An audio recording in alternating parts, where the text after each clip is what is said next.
Hello dear students of class 5th, welcome to Zenith Guru Shiksha. आज की class में हम अपना चैप्टर नंबर 7 कंटिन्यू कर रहे हैं एंड चैप्टर का नाम है शेप्स एंड पैटर्न्स। ठीक है, ऑलरेडी हमने पार्ट ए कंप्लीट कर लिया है, पेज नंबर 96 तक हमने इससे पिछली क्लास में कंप्लीट किया है और आज हम स्टार्ट करेंगे पेज नंबर 97 से एंड ये है हमारा पार्ट बी। ठीक है, एंड आई होप कि जितने भी मैंने आपको क्वेश्चंस दिए थे वो सब आपने करके ग्रुप पे सेंड किया हो।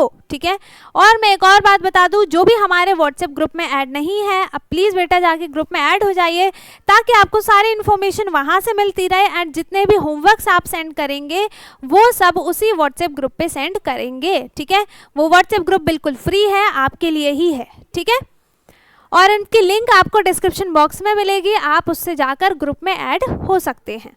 ठीक है, you will find a copy of this rhombus at the end of the book. ठीक है, ओके, रोम्बस क्या है बता रखा था मैंने, है ना, जिसमें 4 इक्वल साइड्स होती हैं एंड उसमें टोटल वो पूरा का पूरा रोम्बस जो होता है वो 4 ट्रायंगल्स में डिवाइडेड होता है, उसी को हम रोम्बस शेप बोलते हैं। ठीक है, cutouts. What geometrical shape can you make by fitting 2 of these triangles together? Trace the shapes you create. ठीक है, 2 शेप को हम यहाँ पे ज्वाइन करते हैं। अगर जैसे हमने यहाँ पे 2 ट्रायंगल बनाया, ठीक है, और मैंने इसको ज्वाइन किया, ठीक है, इस तरीके से कर दिया, तो ये कौन सा शेप बन जाएगा? ये भी तो रोम्बस ही बनेगा, है ना, इक्विलेटरल ट्रायंगल है। तो यहाँ पे ये शेप ये चारों साइड से एक दूसरे के इक्वल है और अगर मैंने इसे यहाँ से डिवाइड किया तो ये 4 ट्रायंगल्स में भी डिवाइड हो जाएंगे एंड इसकी चारों साइड्स इक्वल हैं, तो ये कौन सा शेप बन जाएगा बेटा? रोम्बस का शेप बनेगा। ठीक है, और यहाँ पे जैसे यहाँ पे आपने एक ट्रायंगल बनाया और इसी तरीके से यहाँ पे आपने दूसरा ट्रायंगल बनाया, तो इसको भी आप डिवाइड करेंगे तब भी ये रोम्बस का शेप बनेगा, है ना। आप चाहे उसको सीधा रखो चाहे उल्टा कर दो, है तो वो रोम्बस का ही शेप, है ना। ठीक है, चलिए अब इसी पे बेस्ड आपका फर्स्ट क्वेश्चन है, how many different types of triangles can you make, है ना, कितने टाइप्स के ट्रायंगल्स आप यहाँ पर बना सकते हैं। Now observe and major the sides of these triangles, what do you notice? क्या नोटिस करेंगे आप? Each triangle has 2 equal sides, her triangle के 2 साइड्स होंगे इक्वल, है ना, 1 और 2 sides.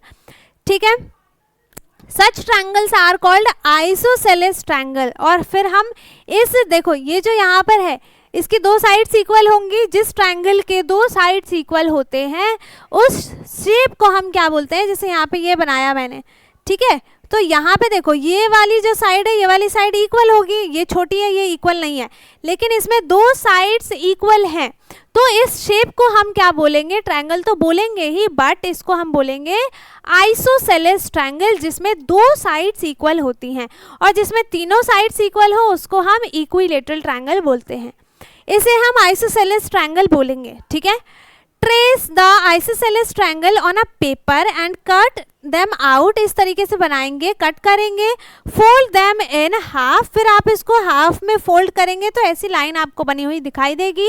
What do you notice about their angles? तो आपको इसके एंगल में क्या डिफरेंस दिखाई देगा? ठीक है, अब देखो किसी भी पॉइंट को आप छोटा कर दो तो उसका एंगल भी छोटा हो जाता है, पॉइंट को बड़ा कर दो तो उसका एंगल भी बड़ा हो जाता है, लेकिन इसमें क्या होगा? एक दोनों में ही एक राइट एंगल ऐड हो जाएगा। ठीक है, चलिए, each isosceles triangle has 2 equal angles, 2 equal angles होते हैं। It is possible to make a triangle where all 3 sides are equal. ठीक है, equilateral triangle. Okay, it is possible to make a triangle where all the 3 sides are equal, unequal, अगर इसमें सारी sides unequal होंगी तब भी क्या ये पॉसिबल है? ये दोनों क्वेश्चंस का आंसर आपको खुद से अपना दिमाग लगाकर बताना है। ठीक है, एंड ये है आपका होमवर्क। ठीक है, दोनों क्वेश्चन का आंसर आपको खुद से दिमाग लगा के बताना है, बहुत इजी आंसर है। ठीक है, और देखो सिर्फ सोचने से नहीं होगा, आप उसको करके देखो कि जो आपको बोला गया है अगर वो आप कर रहे हो, ठीक है, अगर आप उसको कर रहे हो तो आपको उसका आंसर बहुत इजीली और जल्दी मिलेगा। ठीक है, एक्सपेरिमेंट जो होता है वो बहुत जल्दी वर्क करता है। Try this, the cutout equilateral triangles provided at the end of the book check at all the angles of an Equilateral triangle are equal just like you did with the isosceles triangle. Equilateral triangles have equal triangles, है ना, equal angles. Equilateral triangle में तीनों equal angles होते हैं. Now cut the. अच्छा, scalene triangle का मतलब क्या होता है? जिसमें एक भी साइड्स एक दूसरे के इक्वल ना हो. ठीक है, जैसे देखो ये साइड तो छोटी है, ये इक्वल होगी नहीं, ये साइड भी इस वाली साइड से छोटी होगी, मतलब ये तीनों ही जो साइड्स हैं वो एक दूसरे की इक्वल नहीं है. ठीक है, लेकिन फिर भी ये ट्रायंगल है, तो इस ट्रायंगल को हम स्केलेन ट्रायंगल बोलते हैं. क्या बोलेंगे? Scalene triangle. ठीक है, इसमें इतना ही बताया गया है. पेज नंबर 98 पे हम आ जाते हैं.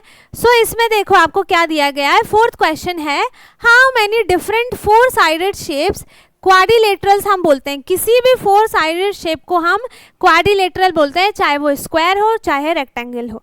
ठीक है, वो भी एक तरह से क्वाड्रिलेटरल ही है. ठीक है, कैन यू मेक. ओके, ठीक है, इस तरीके से बना दिया यहाँ पर 1 2 3 4 ऐसे 4 शेप्स को साइड्स को ज्वाइन करके और फिर यहाँ पे एक क्वाड्रिलेटरल बनाया है. Have you made a shape like one shown on the right. This shape is a kite, is called a kite. इस शेप को हम क्या बोलते हैं? काइट का शेप बोलते हैं, ऑब्वियसली, है ना. What do you notice about the sides of a kite. ठीक है, जिसमें साइड 1 साइड 2 के इक्वल है, साइड 4 साइड 3 के इक्वल है ना. Side 3 equals to side 4.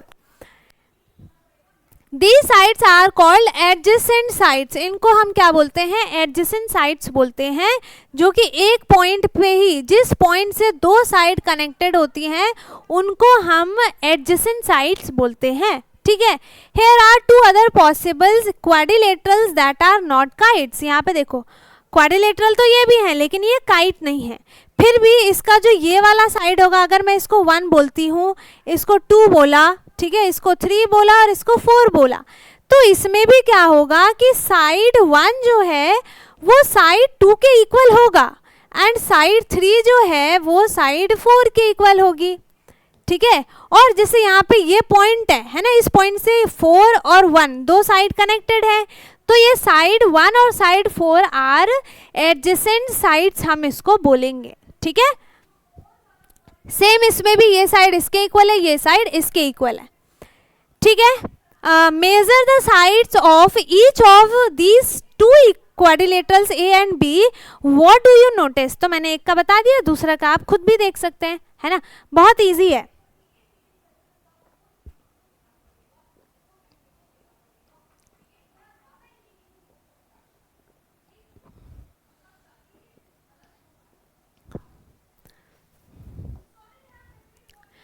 Are there any pairs of sides that are equal. इसमें से कोई भी जो साइड्स है, पेयर्स हैं, वो इक्वल है, वो भी मैंने आपको बता दिया. ठीक है, विच पेयर्स आर इक्वल, एडजेसेंट और ऑपोजिट.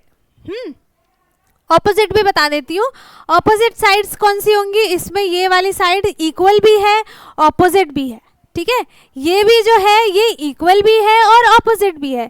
ठीक है, जो साइड एक के इक्वल है, ये जो साइड 1 है ना, side 1 is opposite to side 2 भी होगा. ठीक है, ये वाली साइड इसके ऑपोजिट, ये वाली साइड इसके ऑपोजिट. ठीक है, चलिए, quadrilaterals whose opposite sides are equal are called parallelogram. जिनके ऑपोजिट साइड्स इक्वल होती हैं उन्हें हम पैरेललोग्राम बोलते हैं. जिस क्वाड्रिलेटरल में ऑपोजिट साइड्स आर इक्वल होती हैं उसे हम पैरेललोग्राम बोलते हैं. ठीक है, ऐसा नहीं है कि पैरेललोग्राम बोला तो हम उसको फिर क्वाड्रिलेटरल नहीं बोलेंगे. क्वाड्रिलेटरल तो वो है ही, साथ ही साथ हम उसको पैरेललोग्राम भी बोलेंगे. What type of angles do quadrilaterals A and B have. ठीक है, कौन से एंगल है उसमें. Which angles are equal in each of the above parallelogram. ठीक है, कौन सा एंगल जो है वो इक्वल है. जो पॉइंट होगा ऑपोजिट पॉइंट भी इक्वल होगा, है ना, उन दोनों में ऑपोजिट पॉइंट्स भी इक्वल होंगे. ठीक है, सारे स्टेप्स की बात नहीं हो रही है, सिर्फ वो जो हमने दो फिगर देखे हैं ए और बी, दोनों की बात कर रही हूँ मैं, उसमें ऑपोजिट एंगल्स भी इक्वल होंगे। In parallelogram A opposite angles are equal, ठीक है, ऑपोजिट साइड्स इक्वल है तो ऑपोजिट एंगल्स भी इक्वल होंगे। In parallelogram B all angles are equal and are right angle such as a parallelogram is called a rectangle, ठीक है। और जो वो था बी वाला, वो तो पूरा एक रेक्टेंगल ही बन रहा था जिसमें चारों साइड्स राइट एंगल ही होते हैं, तो चारों साइड्स इक्वल हैं, ठीक है। A rectangle is a special type of parallelogram. ये लाइन याद रखनी है क्योंकि ये लाइन आपसे कहीं भी और कभी भी पूछी जा सकती है, ठीक है, कि एक रेक्टेंगल जो होता है स्पेशल टाइप ऑफ पैरेललोग्राम होता है और रेक्टेंगल क्वाड्रिलेटरल भी होता है, ठीक है। चलिए इसके बाद यहाँ पर है 6th, in a grid given below draw 2 different kites and parallelogram each. 2 अलग अलग काइट आपको बनाने हैं। काइट आपको पता ही है कैसे बनाते हैं, ऐसे ऐसे ऐसे ऐसे, ठीक है। और पैरेललोग्राम में भी देखो आपको क्वाड्रिलेटरल बनाना है, लेकिन ऐसा बनाना जिसमें ऑपोजिट साइड्स इक्वल हो, तो वो पैरेललोग्राम भी बन जाएगा, ठीक है। तो ये वाला आपको क्वेश्चन जो है वो खुद से करना है, ठीक है, खुद से ट्राई करेंगे और इसे करने के बाद आप ग्रुप पे सेंड करेंगे, ठीक। इसके बाद 7th क्वेश्चन है, now use 3 triangles from the rhombus, है ना। रोम्बस से आपको 3 ट्रायंगल्स यूज करने हैं to form shapes. How many sides do each one of them have, ठीक है। उसमें कितनी साइड्स होंगी, सब में 3-3 होंगी साइड्स, क्योंकि रोम्बस डिवाइडेड होता है 4 ट्रायंगल्स में, ठीक है। Using 3 triangular pieces of the rhombus try creating a 3 sided shape B4। अच्छा क्वेश्चन है, okay.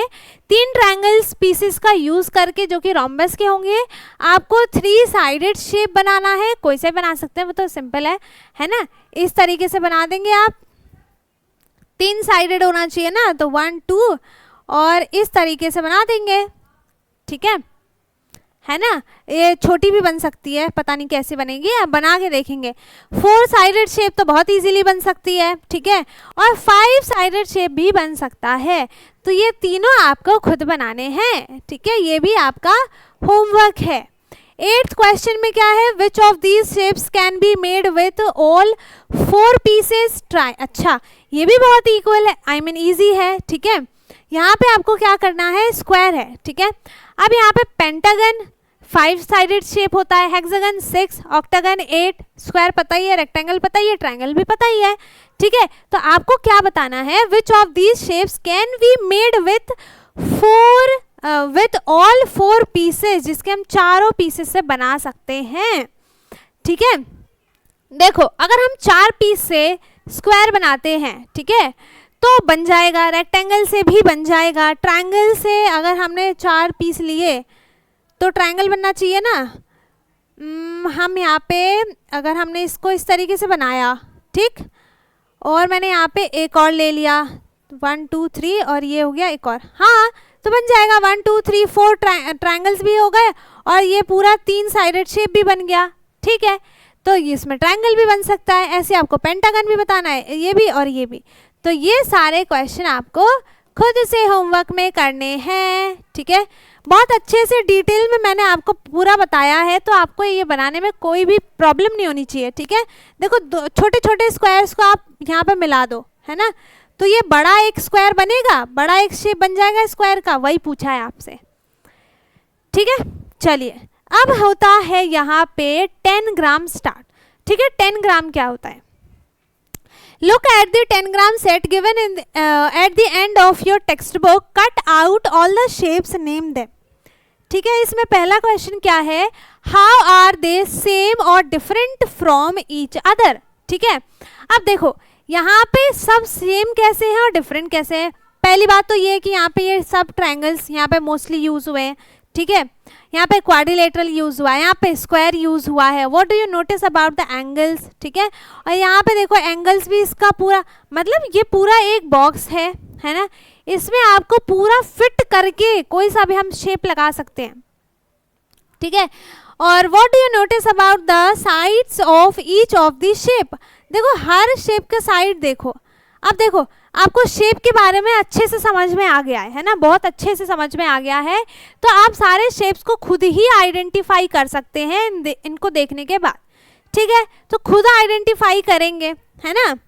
Now use some or all the pieces of your 10 gram set to make the following shapes, ठीक है। ये जो सारे शेप्स हैं वो इसी से हैं, आप और भी कोई शेप्स ले सकते हैं, there may be more than one, ठीक है। तो यहाँ पे आपको क्या बनाना है, अब यहाँ पे आपको क्या बनाना है, मेक द फॉलोइंग शेप्स, ठीक है। तो 10 ग्राम का यूज़ करके आपको इन शेप्स को बनाना है जो कि आपके बुक के एंड में आपको कटआउट्स दिए हुए हैं, ठीक है। चलिए नेक्स्ट पेज पे चलते हैं, पेज नंबर 100 पर, ठीक है। विच शेप एम आई, अब इसमें क्या बताना है, हमें शेप को आइडेंटिफाई करना है कि मैं कौन सा शेप हूँ। Match the statements with appropriate shapes, do some of them describe more than one shape. Statement क्या दिया हुआ है, ठीक है। यहाँ पे शेप्स बने जो जिसको अच्छे से डिटेल में डिस्क्राइब कर रहा है, हमें उस पर मैच करना है, ठीक है। स्टेटमेंट क्या है, all my angles are right angles, मेरे जितने भी एंगल हैं वो सारे के सारे राइट एंगल है, but all my sides are not equal, ठीक है। तो ऐसे तो दो ही शेप है, तो ये किसको रिप्रेजेंट कर रहा है, रेक्टेंगल को, ठीक है। दूसरा है all my sides are equal but all my angles are not equal, सारी साइड्स तो इक्वल हैं but angles are not equal. तो मैं कुछ भी नहीं बताऊंगी अब, ठीक है। मैं सिर्फ, चलो इसमें मैच करना है ना, तो मैं सिर्फ ये पढ़ पढ़ के स्टेटमेंट्स आपको समझा देती हूँ, बाकी आप मैच इसे खुद करेंगे, ठीक है। सिंपल सा है, आपको शेप आइडेंटिफाई करना है। जैसे आपने पढ़ा, आप इसमें देखो कि जैसे मैंने पहला पढ़ा all my angles are right angle, तो मैं ये सोचूंगी कि कौन सा शेप ऐसा है जिसमें सारे एंगल राइट एंगल होते हैं। फिर इसमें लिखा है but all my sides are not equal, लेकिन सारी साइड्स इक्वल नहीं होती है। तो जिसमें सारी साइड्स राइट एंगल है, ऐसा तो दो ही शेप है, एक है स्क्वायर और एक है रेक्टेंगल। फिर इसमें लिखा है कि साइड्स आर नॉट इक्वल, सारी साइड्स इक्वल नहीं है, तो ऐसा कौन सा शेप हुआ, फिर रेक्टेंगल। तो इस तरीके से आपको सोच के आंसर करना है।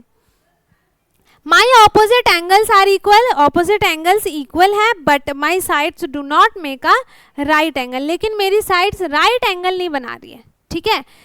ऑपोजिट एंगल्स इक्वल है लेकिन एंगल जो है वो राइट एंगल नहीं बन रहा है, ठीक है।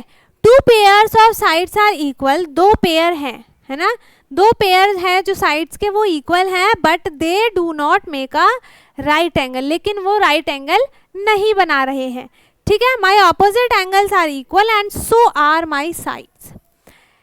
चलिए ये सारे, चलो ये वाली मैचिंग जो है वो आपको खुद से करना है, इंटरेस्टिंग है, ठीक है, मजा आएगा। आप ये वाला खुद से करेंगे, है ना। बना देखो, अगर सोचने में थोड़ी प्रॉब्लम है तो बना बना के देखो, बना बना के देखोगे तो ऑब्वियसली आपको आ ही जाएगा, ठीक है। चलिए आगे चलते हैं हम काइट्स। अब जो हमारा नेक्स्ट टॉपिक है दैट इज काइट, ठीक है। तो ये एक बार मैं चेक कर लूँ पहले कितना है, काइट है, इसके बाद प्ले विथ सर्कल्स के बारे में है, ओके ठीक है, ओके। चलिए काइट्स और पढ़ लेते हैं, इसके बाद जो यहाँ से प्ले विथ सर्कल्स होगा वो फिर हम नेक्स्ट क्लास में स्टार्ट करेंगे, ठीक है, क्योंकि सर्कल जो है वो अच्छा टॉपिक है, नया टॉपिक है, तो उसे फिर हम नेक्स्ट क्लास में स्टार्ट करेंगे, ओके।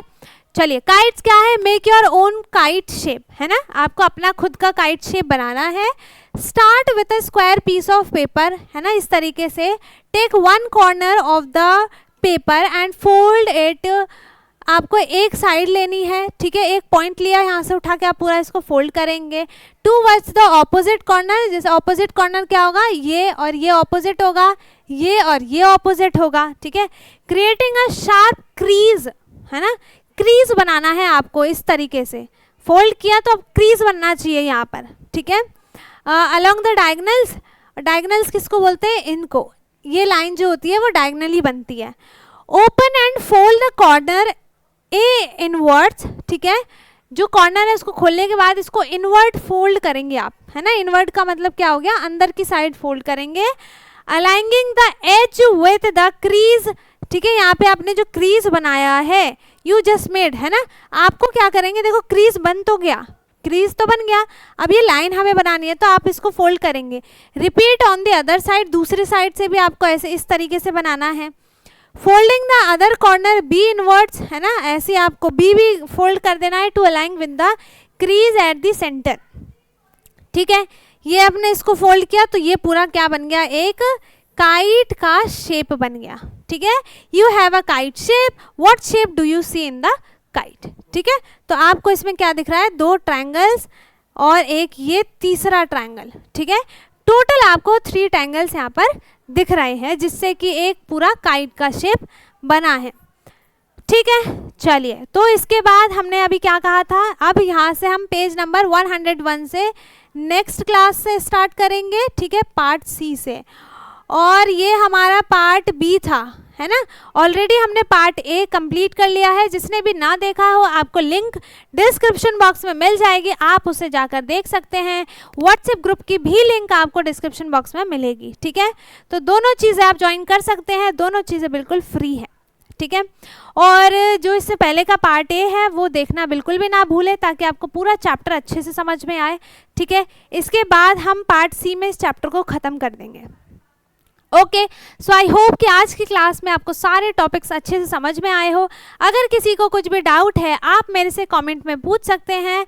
बाकी आई होप कि समझ में आया हो। ठीक है, जिसको समझ में आ गया है अच्छी बात है, वीडियो को लाइक कर दे, शेयर कर दे, एंड जो चैनल पे नया है वो चैनल को सब्सक्राइब कर ले ताकि हमारी सारी वीडियोज़ आपको मिलती रहें।